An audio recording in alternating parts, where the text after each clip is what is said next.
What up, DC Gang? It's your boy Drill. This your girl Cash. We back with another Yes, video we are. game. Yes, we we are. back with some more Mr. Ballen. Ballen. We got She Ignored the Warning Siren.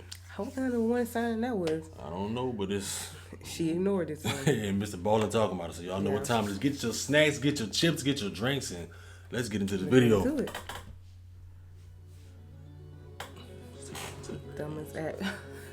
In 2017, a group of 7 friends were wandering through this forest in New Zealand trying to get to this secret swimming spot. And as they're walking along this dirt trail far away from the road and there's no one near them, they suddenly hear this high-pitched, shrill siren sound coming from somewhere off in the forest. And so the group stops, they're listening to the siren, and eventually, after about 30 seconds, the siren stops. And at that point, these 7 friends begin exchanging very curious looks about what they just heard, but ultimately, they shrug it off and just keep on walking. Little did they know, that siren was trying to tell them to turn around and go the other way.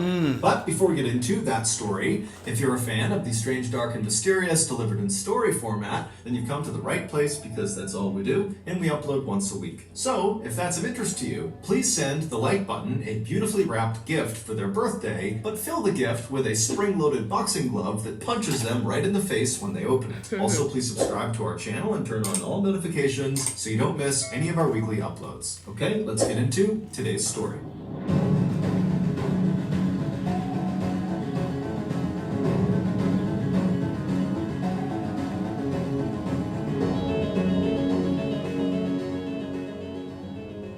On the morning of Monday, February 6th, 2017, a group of 7 friends who were all college-aged and living in New Zealand began packing up their cars and getting ready to drive back to Auckland, the biggest city in New Zealand. The night before, the group had been out on Lake Tikitapu for a big concert called Floatcella, where audience members would listen to the music while floating around on big blow-up rafts and floats. After the concert had ended, the group of friends had left the lake and headed to a nearby relative's house where they had a quiet after-party with a couple of drinks, and then everyone went to bed a little bit after midnight.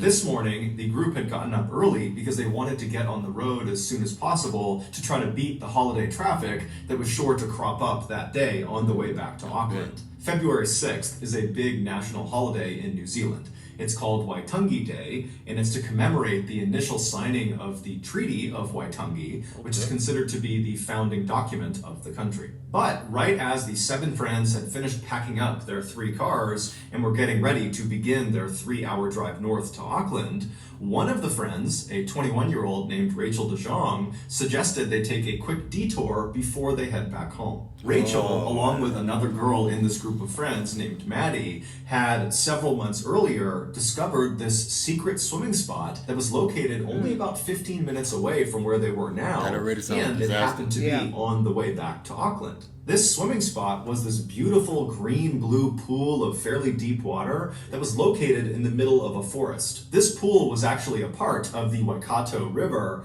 However, this stretch of the river where the pool was either very shallow or dry most of the time. So as a result, this pool actually looked like a standalone body of water. While there was no official trail that led through the forest to this pool of water, there was an unofficial trail. It was basically a dirt trail that cut through the woods that had formed over the years of locals tromping their way to this pool of water. After hearing Rachel's suggestion, the group of friends all agreed that this sounded like a great idea. And so the group piled into their 3 cars, and then by around 11:40 a.m., Rachel and Maddie had directed the convoy all the way to the start of this unofficial dirt trail, which was located right on the side of a winding main road. After pulling their cars safely off to the side of the road, the group got out, and then Rachel and Maddie led them to the start of this trail, and they began walking through the forest. 15 minutes later, at 11:55 a.m., the group was getting very close to the water because the trees up ahead were starting to thin out. But also at 11:55 a.m., the group suddenly stopped because from somewhere out in the forest, way off in front of them, came this loud, shrill siren sound. And it went on for nearly 20 or 30 seconds. And I'm telling you, I would have already been gone. Yeah, me too. Back, like something. I don't think I would have went in the first place. Yeah, I like, you want to do a quick detour? No. And everybody agreed to it. Because I'm not like that type of person going like stuff like that. So anyways, I know me personally, I wouldn't do it. I'm with you on that one. and it just came to a stop. And the group kind of looked around at each other. No one knew what to make of the siren, and so eventually they just kind of shrugged it off and kept on walking. Within a minute of that siren sound coming to an end, the group had made it to the end of this unofficial dirt track, which placed them at the edge of this beautiful overlook down to the pool they were going to swim in.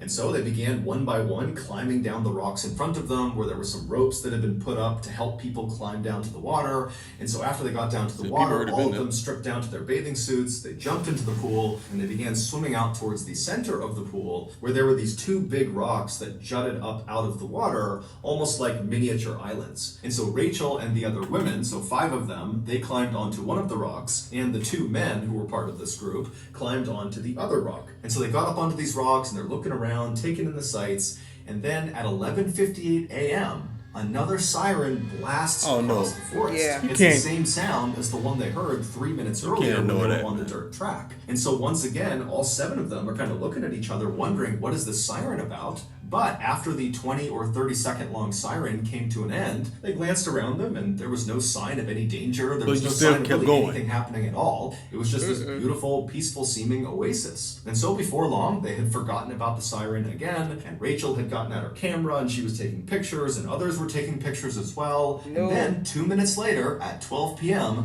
the siren sounded for a 3rd time. Now, at this point, the group has heard the siren 2 other times. And even though the sound of the siren was kind of jarring because it was so high-pitched and shrill and really cut into their ears, this time, because they've heard it 2 other times and nothing happened, they all pretty much immediately wrote it off. So the siren's sounding for the 3rd time, and the group is not really paying attention. I mean, like, how are you going to just blow it off like it's nothing? And right. I'll feel like, okay, that's some maybe somebody might see us coming back here or something. That's a siren saying, y'all need to go back and don't come here, you know? Yeah, you need to turn around and go back to where you came from or something. But it went off 3 times and they still just blow it off. Like, right. Would y'all keep going or would you turn around with us? let us know. But when the siren finally stops this 3rd time, something very different began to happen, and the group immediately noticed it.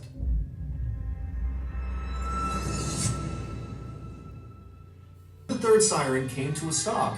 The friends started to hear a new sound, and it was coming from the same direction the siren had been coming from, which in effect was upstream. Even though this river was basically dry, they could turn and look uphill, and they could clearly see where the river would go if it was full. And so the friends turn and look upstream, and they're listening to this really loud kind of smashing sound that's coming from that direction, and they're exchanging curious looks at each other, trying to figure out what that sound could be.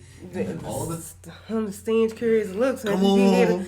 Those sounds, you need to get going. It don't sound right, so let's head on out. Yeah. A white wall of water comes crashing around the corner and began barreling straight down the riverbed towards them. By the time the friends had even processed what they were seeing, the water had reached the pool they were in, and it was flooding the pool so quickly they could literally see this huge pool rising. Its water levels were going up and up and up all around them. And so as the rocks they're standing on began to slowly submerge under all this rising water, the group collectively decided that this can't go on for very long. Whatever this is, it's going to stop, so just stay put, stay on these rocks, we're going to be okay. However, within seconds, the rocks they were on were completely submerged, and the water was still tumbling down the hill towards their pool, and then spilling out over the other side down the other end of the riverbed. And they're thinking to themselves, if we don't get off these rocks soon, we're going to get swept downstream with this water. And so the 2 men who were on their own rock, they leapt to a rocky outcropping that was slightly higher up and was connected back up to the forest. And so this rocky outcropping represented safety. And so once they were up there, they turned around and they yelled to the 5 women still stranded on their rock to try to swim over to them, and the guys would grab them and pull them to safety. But by this point, the girls are looking around, the water's up to their knees, and it's rushing past them. They can barely keep their balance. They know if they attempt to swim in this water, they're going to immediately be taken downstream with it. And so the group very quickly decides their only choice is for the women to literally jump and grab the men who have their arms outstretched for them. And so Rachel DeJong, she was the... That is a real photo of Rachel and the others trapped in the water. Oh, who took the photo? That's what I'm wondering.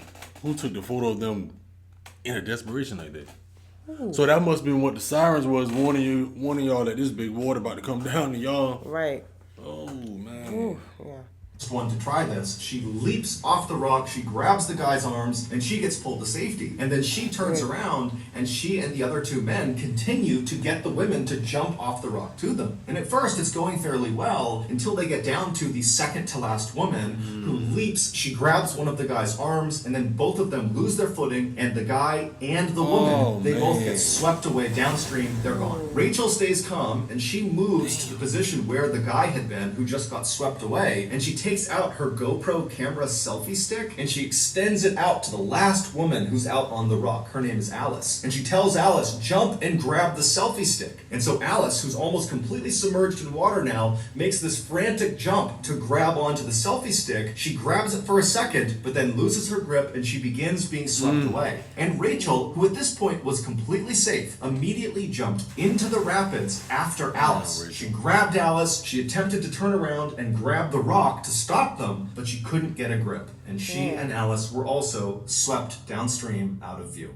2 weeks before Rachel, Maddie, Alice, and the others had gone to this secret swimming spot, a warning sign, like a physical warning sign that warned people not to go near this river, don't go near this pool, was stolen. And that warning sign was normally placed at the very beginning of that unofficial dirt track that the seven friends took to get to the pool. That's crazy. When the seven friends got out of their cars and began hiking into the forest to go to this pool, they would not have understood the danger of where they were going. Now, it is true that Rachel and Maddie had previously discovered this swim spot several months earlier. However, it seems like they had just learned that this swim spot existed and how to get to it. It did not seem like they had literally walked this trail and gotten to the pool, and so very likely they would not have known about the dangers this place posed. The pool of water they were swimming in was not actually dangerous itself. It was only dangerous because the pool was located in the middle of a spill zone. About 650 feet upstream of the pool they were swimming in is a dam, and 3 to 4 times a day, they open their gates, releasing 20,000 gallons of water per second down this mostly dry riverbed, and the water comes... So that had to be somebody evil who did that. What stole that like something to happen to people like that who going down. They know people, want to do stuff like that, go in there and explore. That's crazy. That's wrong. That's sick-minded, yo. Careening across that pool all the way to the bottom. The gates stay open for about 15 minutes, and the only reason this is done is for the spectacle of it. It's to show tourists what this riverbed looked like before the dam was built. And what this riverbed looked like before the dam was built was a raging rapid. On February 6th, 2017, the dam was set to spill at 12 p.m. So those sirens the friends heard at 11:55, 11:58, and then 12 were all warnings that a spill was about to occur. But of course, the seven friends had no idea. After the 12 p.m. spill had finally ended, the 3 friends who had made it to the rocky outcropping and had not been swept away by the current went looking for the 4 other friends who had been swept away, and they would find them. 3 had miraculously survived, but 1 had not. The sole fatality was 21-year-old Rachel DeJong, whose idea it was to come and swim at this spot in the first place. Dang. Rachel also was the woman who had left safety and jumped back into the rapids to attempt to save her friend, Alice. Today, there are many more warning signs and fences that have been put up around the Waikato River to prevent people from getting too close, because the dam still, despite the fatality, spills several times a day. However, despite all these precautions and all the notoriety around Rachel's death, people still today sneak in and go swimming in that secret pool. What? So, that's going to do it. I feel like it's haunted out there or something, man. I've done this already. That's crazy. That's crazy. Knowing the fact that it was her idea, and she was the one, Lost her life. You lost her life. She was safe, but then went back to try to help somebody. Trying to help her friends, because I probably figured like, I'm the one that put, my friends in this situation, so let me go out there and help. And that's my friends too, but dang. That's crazy. And that person who moved the sign, that was... Knowing people would want to do that. So just imagine how many other people probably got missing out there, and nobody ever knew. And now there's more people still sneaking out there doing the same thing. And there's multiple warning signs now, letting people know, like, okay, don't go down there because of that dam they have. Chilling, man. Hey, that was She Ignored the Warning Siren by MrBallen. Get down in the comment section. Let us know what videos y'all want to see next from us. And don't forget to like the video as well. Don't forget to also follow us on Instagram at Dre Hawk and Cash so y'all know when we dropping videos. Got anything for 'em? And then that's for them. Y'all stay safe. It's your boy Dre Hawk. And this your girl Cash. Catch y'all next one. Catch y'all next one.